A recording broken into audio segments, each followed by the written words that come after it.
Even though we are one of the smallest businesses in our industry, as the pins in the map behind me will proudly attest, we have sent our products to over 70 countries around the world in the last 3 decades. Almost Heaven was recently honored as a U.S. Commercial Services Exporter of the Year for 2011. We are also a 2-time recipient of the Governor's Award for Excellence in Exporting and a previous recipient of the SBA Exporter of the Year Award. Exporting is every American company's civic duty. It takes more effort, but if we're going to maintain the affluent lifestyle to which we've become accustomed in America, we must do everything possible to affect the balance of trade in our favor. During times of slow domestic sales, exporting might even help you keep your lights on.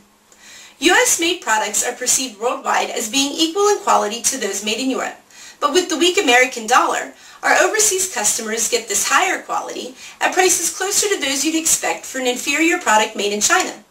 Ironically, with so many manufacturing jobs leaving our shores each day, the supply of truly American-made products is dwindling as the demand increases. It can seem a bit daunting at first, with obstacles like extra paperwork, various regulations, and currency, language, and time differences. Luckily, English and the US dollar are both standards in the global business world. But how do you begin?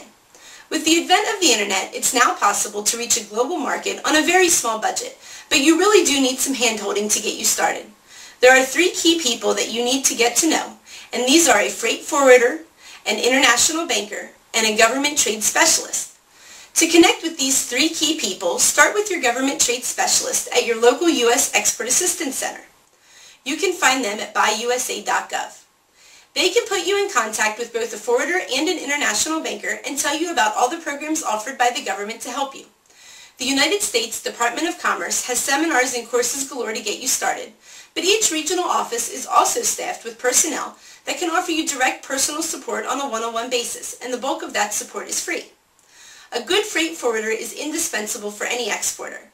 The forwarder knows the ins and outs of every aspect of the export process, from logistics to financing and paperwork, so they really are the one that ties everything together for you. If you're thinking big, you need to get to know an international banker. We've filled overseas orders for as little as $20,000 and as much as $200,000. Thanks to the International Credit Card Network, the small orders have never been easier. If the sky is the limit, however, sooner or later you'll be involved with letters of credit, the Export-Import Bank, or something similar, and your international banker can guide you there. Export.gov is another great Commerce Department website for expanding your exporting efforts. They can help connect you with leads and foreign buyers that will really expand your market. That's my exporting story. Where will your next customer come from?